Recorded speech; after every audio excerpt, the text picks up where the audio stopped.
আজকে আমি একটা ক্লাস করাবো। সেই ক্লাসটির নাম হচ্ছে নিড। নিড নিয়ে আমি একটা ক্লাস করাবো। নিড মানে কি? নিড মানে হচ্ছে দরকার। নিড মানে কি বললাম? নিড মানে হচ্ছে দরকার। নিড মানে কি বললাম? নিড মানে হচ্ছে দরকার। এই দরকার নিয়ে যত ঝামেলা যদি থাকে, সেই ঝামেলাটা দূর করার জন্য আমি এই ক্লাসটি করলাম। এই দরকার বিভিন্ন জায়গায় বিভিন্ন অর্থে ব্যবহৃত হয়। এই অর্থগুলা কোথায় কোনটা ইউজ করব সেটা জানার জন্য আমি ক্লাসটা করলাম। দেখো, তোমরা ক্লাসটা দেখলে তোমাদের প্রতি ইংরেজি ভাষার প্রতি একটা আগ্রহ অবশ্যই বাড়বে। তোমরা মন দিয়ে ক্লাসটা দেখো। দেখো, এখানে আমরা লিখেছি নিড মানে দরকার। নিড মানে কি বললাম? দরকার। আমি একটা টেবিল করেছি। এই টেবিলের মধ্যে সাবজেক্ট লিখেছি, আর এখানে নিডটা কোথায় কি অর্থে ব্যবহার হবে সেটা লিখেছি, আর এখানে noun, verb one, verb three, adjective এগুলো লিখেছি। যেহেতু চারটা টেবিল করেছি, চারটা টেবিলে একটাতে নাউন, একটাতে ভার্ব ওয়ান, একটাতে ভার্ব থ্রি, আর একটাতে অ্যাডজেক্টিভ লিখেছি। মন দিয়ে দেখো। তাহলে নিড মানে কি বললাম? নিড মানে দরকার। তাহলে নিডটা অনেক জায়গায় অনেক রকম ভাবে ব্যবহৃত হয়। যেমন আমার একটি গাড়ি দরকার, আমার একটি গাড়ি দরকার ছিল, আমার ভালো হওয়া দরকার, হ্যাঁ, আমার যাওয়া দরকার। এই যে অর্থগুলা কোথায় কোনটা ইউজ করব তা নিয়ে আমি একটা ভিডিওটি এই বানালাম। মন দিয়ে দেখো। আশা করি তোমাদের এই ভিডিওটা দেখলে এই সমস্যাটা দূর হয়ে যাবে। দেখো, তাহলে আই নিড মানে কি? আমার দরকার। আই নিড মানে কি বললাম? আমার দরকার। তাহলে আমি যদি বলি আমার একটি গাড়ি দরকার, আই নিড এ কার লিখতে পারি। আই নিড এ কার, আমার একটি গাড়ি দরকার। আই নিড এ বাস, আমার একটি বাস দরকার, আমরা লিখতে পারি। আই নিড এ টেবল, আমার একটি টেবিল দরকার। বুঝতে পেরেছো? যেমন আমি লিখতে পারি আই নিড এ পেন, আমার একটি পেন দরকার। আই নিড এ ডল, আমার একটি পুতুল দরকার। আই নিড এ কম্পিউটার, আমার একটি কি দরকার? কম্পিউটার দরকার। আই নিড এ ফ্রেন্ড, আমার একটি কি দরকার? বন্ধু দরকার। তাহলে ইত্যাদি অর্থে আমরা নিডটাকে ইউজ করতে পারি। এবার দেখো নিড টু। নিড টু মানে কি? তাহলে উপরেরটা কি বললাম? নিড মানে কি বললাম? দরকার। নিড মানে কি বললাম? দরকার। নিড মানে কি বললাম? দরকার। এবার নিড টু মানেও দরকার। তাহলে দেখো এখানে সেন্সটা কিভাবে হবে। তাহলে কখন আমরা নিড ব্যবহার করব আর কখন আমরা নিড টু ব্যবহার করব, মন দিয়ে দেখো। তাহলে নিড মানেও দরকার, নিড টু মানেও দরকার। তাহলে কখন ব্যবহার করব? যদি নাউন হয়। যদি কি বললাম? যদি অবজেক্টটা নাউন হয় তাহলে আমরা শুধু নিড ব্যবহার করব। যেমন আমার একটা বাস দরকার, আই নিড এ বাস। বুঝতে পেরেছো? কিন্তু যখন আমার কোথাও কোনো কিছু কাজের জন্য নিডটাকে ব্যবহার করব, তখন সেক্ষেত্রে নিড টু ব্যবহার করব। অর্থাৎ এখানে ভার্বটা ইউজ হবে। যখন তুমি ভার্ব ইউজ করবে তখন সেক্ষেত্রে কি করবে? নিড টু ব্যবহার করবে। যেমন I need to go. I need to go মানে কি? আমার যাওয়া দরকার। কি বললাম? আই নিড টু গো, আমার যাওয়া দরকার। আই নিড টু ওয়াচ, আমার দেখা দরকার। আই নিড টু ওয়াচ, আমার দেখা দরকার। আই নিড টু ইট, আমার খাওয়া দরকার। আই নিড টু প্লে, আমার খেলা দরকার। I need two right, I need two right, আমার লেখা দরকার। I need two I need two right, আমার লেখা দরকার। আই নিড টু, এইভাবে লিখো। তাহলে আই নিড টু গো, আমার যাওয়া দরকার। আই নিড টু ওয়াচ, আমার দেখা দরকার। আই নিড টু ইট, আমার খাওয়া দরকার। আই নিড টু প্লে, আমার খেলা করা দরকার। আই নিড টু রাইট, আমার লেখা দরকার। তাহলে যদি বলি আমার স্কুল যাওয়া দরকার, তাহলে কি হবে? I need to go to school, আমার স্কুল যাওয়া দরকার। আমার মোবাইল দেখা দরকার, I need to watch mobile, আমার মোবাইল দেখা দরকার। আমার ভাত খাওয়া দরকার, I need two eat rice, আমার ভাত খাওয়া দরকার। আমার ফুটবল খেলা দরকার, I need to play football, আমার ফুটবল খেলা দরকার।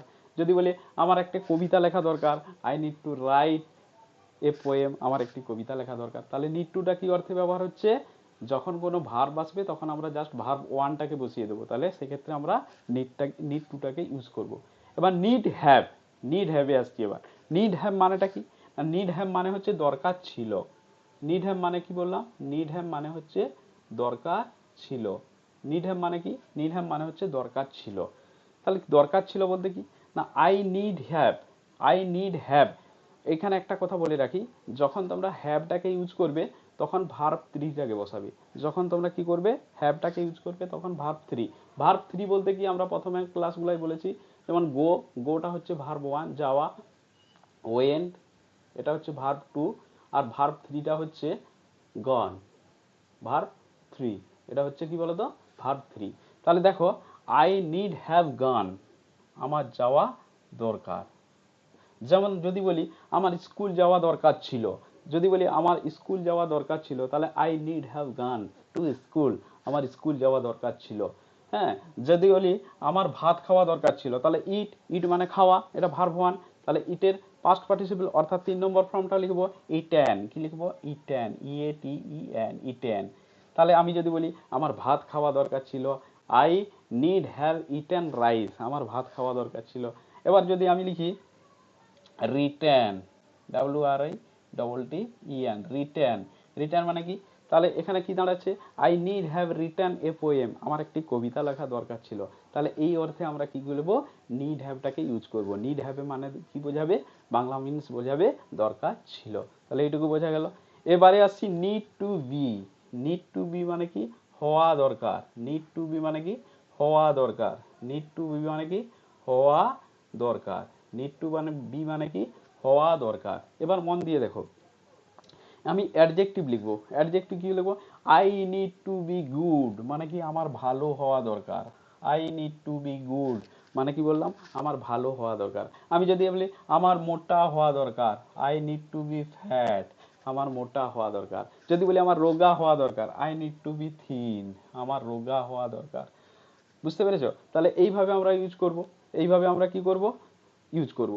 তাহলে দেখো, মন দিয়ে দেখো, তাহলে কি বললাম? আই নিড মানে আমার দরকার, আই নিড এ কার, আমার একটি গাড়ি দরকার, আই নিড এ বাস, আমার একটি বাস দরকার, আই নিড এ টেবিল, আমার একটি টেবিল দরকার, আই নিড এ পেন, আমার একটি পেন দরকার, আই নিড এ ডল, আমার একটি পুতুল দরকার, আই নিড এ কম্পিউটার, আমার একটি কম্পিউটার দরকার, আই নিড এ ফ্রেন্ড, আমার একটি বন্ধু দরকার। এবার নিড টু বি ইউজ করব কিভাবে? সেন্টেন্স দেখো, ব্যবহার করব।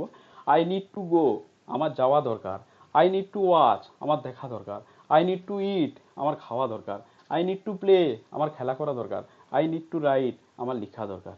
বুঝতে পারলে? এবার নিড হ্যাভ দরকার ছিল, আই নিড হ্যাভ গান, আমার যাওয়া দরকার ছিল, আই নিড হ্যাভ ইটেন, আমার খাওয়া দরকার ছিল, আই নিড হ্যাভ রিটেন, আমার লেখা দরকার ছিল।